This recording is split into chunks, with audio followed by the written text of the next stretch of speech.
Hello! Today I have a game changer for your adventures: how to add extra stops to your trip using Google Maps.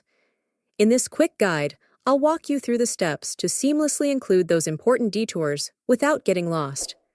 Let's make your next trip more flexible and enjoyable.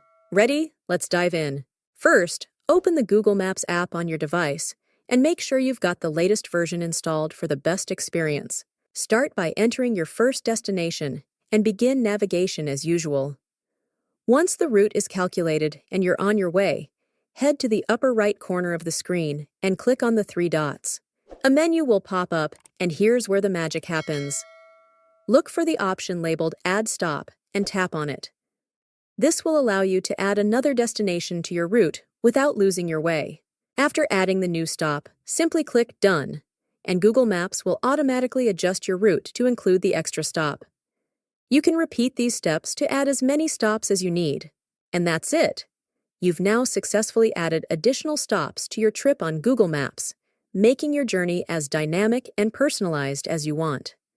If this guide helped you, be sure to give it a thumbs up, and don't forget to subscribe for more travel and tech tips.